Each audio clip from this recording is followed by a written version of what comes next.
morning and welcome to another episode of Right Politics. Today is November 8th. And don't you think that liberals who are all about equity, diversity, and inclusion should also include the Jews? Because I was going to put this on my Facebook page, that liberals are all about equity, diversity, and inclusion, except when it comes to the Jews. And then they have a fraction of their party in Congress and on the streets that are chanting, Jews must go, Israel must go, from the river to the sea, completely calling for days of basically terror and reconciliation in America against the Jews. And it's not only like anti-Semitism, it's the clash between two worlds that's happening in America, and they're calling out these lone wolf attacks. So, they said that we needed to be on the lookout for lone wolf attacks, and they are happening, and people are dying on the streets of America. Like I reported yesterday, a 69-year-old man died in California after being struck in the head by a megaphone from a pro-Palestinian, the aggressor.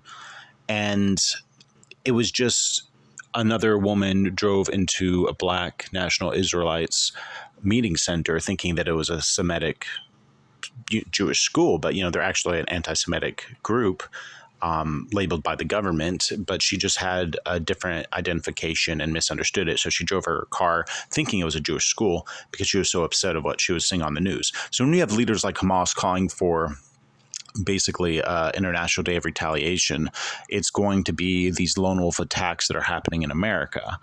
And the liberals and the Democrats cannot be mixed up with these people.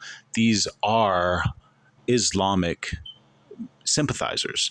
And if you're sympathizing with what's happening in Hamas and what Hamas is doing as a government of the Gazan people to Israel and to their own people, using them as human shields.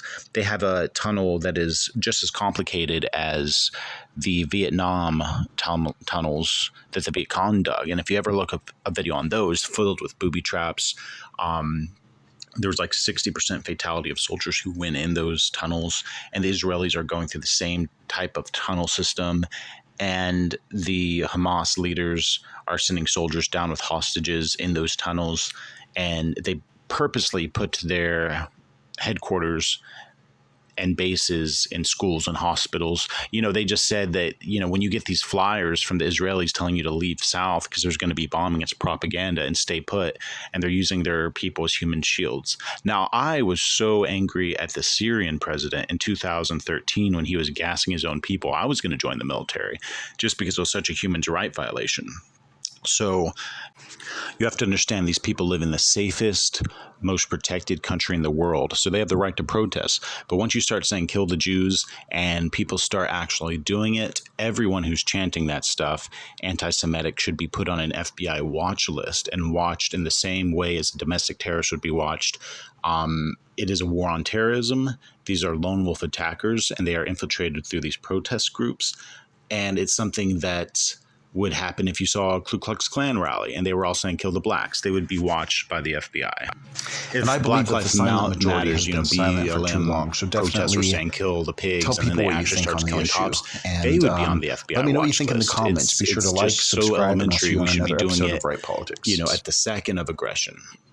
So our president is not standing with Israel wholeheartedly because he's trying to appease the Islamic vote, because they're saying they're not going to vote for him because of what he's doing, and standing with Israel. But Trump is going to stand with Israel even more than Joe Biden. So these people will never be satisfied unless there's blood on the ground. And I'm saying that because it's happening. It's happening. 2 people so far have died. Jews have died. And it's crazy that our government's allowing these people to get away with this. Also, 47 attacks and 47 injuries on military bases and personnel have been reported in the Middle East. And the White House has done nothing because they are an anti-war presidency. They will always be an anti-war presidency.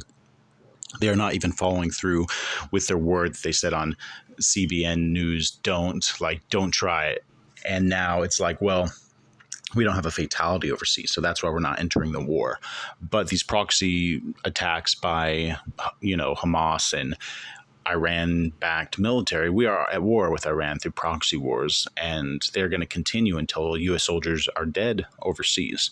So the White House and the president needs to get off their, and get to work and protect Americans overseas. So let me know what you think in the comments. Be sure to like and share and subscribe, and we'll see you on another episode of Right Politics.